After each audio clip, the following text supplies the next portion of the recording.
51. You're watching BBC Breakfast.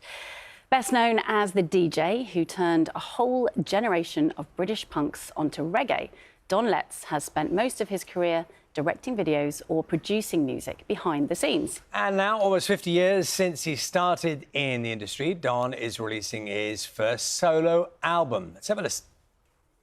Now, because of my duality, raised on pop and bass, didn't really bother me, because it's all about the taste. I'm the vinyl generation, and it's how I got my start. Combining clothes and music, and I turned it into art. Now, because of the economy, you're living with your mum.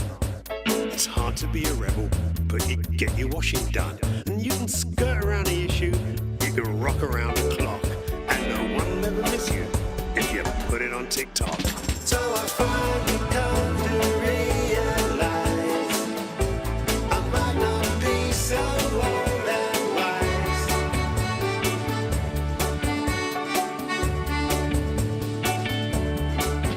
When you're out of time and out of sync, forever might not be as long as you think.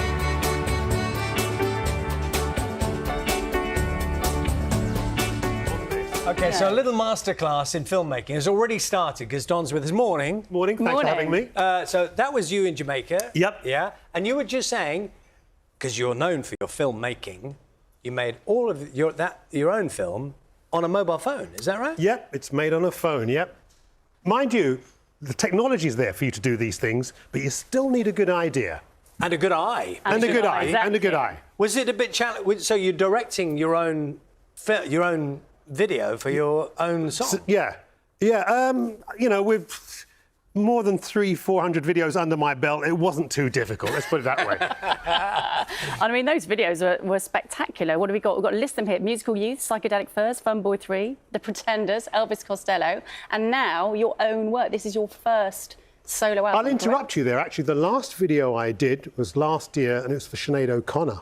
Right. That was the last one I did. I'm immensely proud of it. Sadly ignored, as she was by everybody until she died, and then everybody's like, oh, Sinead, hypocrites. Well, it's a point. A lot of people made that point at the time. And did you get to know? I've known Sinead. I was an acquaintance. I've known her for about 30, 40 years. And I think it's public knowledge that she was struggling her whole life. And in a weird way, she kind of ended up where she was always heading. I guess, because we said in the intro, you've been in the industry for 50 years or so. Over that time, and I suppose, you know, what happened to her, sadly, you will have seen over time loss. You'll have known people who've lost friends from the industry and whatever. So is the album a bit philosophical? Not really. It's the product of COVID lockdown. And lockdown was interesting because what was good about it is it gave you a lot of time to think, didn't it? But what was bad about it was that it gave you a lot of time to think. And I guess I put what was a dilemma, I combined that with 67 years of living, and that provided the kind of inspiration for the lyrical content of the album. Can I just, I'm always really wary, Don, of saying what someone's music sound reminds me of. Dare I do this with that song? You're going to do it. I'm gonna chuck it out there now. I had a hint of Injury and a hint of Madness, the Specials, or some of that in that particular song we just heard. What do you think? That's really interesting because they're both artists that I really, really like and know. And yeah, I'm honoured to be in that lineup. I mean, you have to understand, I was in a band before in the 80s called Big Audio Dynamite. And famously, I can't play anything. No, really, I can't. I play ideas, I don't play instruments. So to justify the space I occupy, because you need to do that in this business, otherwise you're baggage, you know, I put a lot of attention into the melodies and the lyrical content. And I guess that's what struck a chord with you, hopefully. No, definitely. It jumped out at me a little bit. And I'll tell you another thing is that, you know, when I went to the record company, they're like, yeah, great, Don, you made a record, we've got to engage with the young. And I'm like, forget the young. This record is age-appropriate and unashamedly grown up. But bearing in mind, as I say on the first song, age ain't what it used to be. And that's because of music. You know, it's changed the landscape. My generation, we didn't become our parents. You know, we've still got interested in contemporary themes. And also, we've got the money. We can actually buy the records and afford to go to the gigs and the festivals. Yeah. How different is it for you, having worked with so many artists over the years and the music directing and all the rest of it? How difficult is it for you to put yourself out there in such a sort of personal way on your own album? That's a good question, although I was taken to task last year. Somebody made a film about me called Rebel Dread. That was a plug, folks. And it was a horrible experience. It was like being on a therapist's couch because all of a sudden the story was about me. And as far as I'm concerned, I'm not the story. The story is the culture that made me.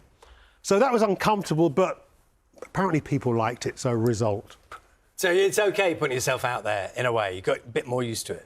Yeah, I mean, I think, I've served my apprenticeship, put it that way. Yeah. Can I ask you, you right at the beginning of the punk era, and you were there in those days. Yes, I'm that old. And you had that kind of attitude, and that was the time. Just do it, just get out there. DIY, do it you yourself. think, in a funny kind of way, there's a parallel now because of social media? Because if you make music, you can stick it out there because you can just put it on YouTube. Do you think there's something going on now that is sort of similar to that, but in a different era? Well, it's a mixed blessing, really, because, again, I'll go back to my old analogy, is that the technology's there whereby everybody can do it, which is a good thing. It's also a bad thing, because you do need an idea. Just because you can afford it, don't mean you can do it. And it's important nowadays that, if you put something out, it justifies its space, because space is valuable in the 21st century. I think half the problem for artists these days is just letting people know you exist. Never mind whether your stuff is any good or not. Is that because there's so many people able to create their own music and get it out there? It's too many piranha in the tank. Right. Simple as that, Do you mind telling us a story about meeting your idols? Can be a good thing, can be a bad thing sometimes. You met Bob Marley when you were very young, didn't you? Because you basically made it happen. Yep, it's true. What happened? You sure you want this on early morning TV? It's okay, it's okay, isn't it? Basically, I went to see him in 1975 at the Lyceum and walked out of there a changed man. And I was so inspired, I followed him and his coach to his hotel and blagged my way in and became friendly with him. Anyway, you just literally blagged my way into with the band and everything else. And for various reasons, we struck up a conversation later that night. Cut to 2 years later, Bob's back in London, 1977. He's in exile. He's been shot in Jamaica, and he was staying on the King's Road, Chelsea, just around the corner from a shop I was managing called Acme Attractions. One day I go around there and wearing my bondage trousers, which are sort of punk rock clothes. Still got them? No, too fat. And I'm not actually. You're really not. I go around and I'm wearing the bondage trousers, and Bob had been reading the tabloid press, so he'd got all this negative idea of what punk was about. Nihilism and gobbling, and it was never about that. It was about empowerment, freedom, individuality. And anyway, he's mocking me. Nearly blew it then. He's mocking the clothes that I'm wearing. And I had to stand my ground and say, Bob, look, you're wrong. We're like-minded rebels. These punk rock dudes are my friends. And he basically told me to get the hell out of there. A few months later, a somewhat better informed Bob Marley was moved to write the song Punky Reggae Party. So I always figured I got the last laugh there. Yes, absolutely. All because of bondage trousers. All because of bondage trousers. Look, Don, it's lovely to chat to you. Thank you so much. Thank you. Thank you. And very quickly, BBC Six Music, change Just of been time. promoted. After 15 years on the late night shift on a Sunday, I'm now prime time, Saturday nights, 9 till 11. Amazing. Nice Don, promo. so good to talk to you. And Don's album, Out of Sync, is Out of Sync, now. out today. Lovely. Well, it's time now to get the news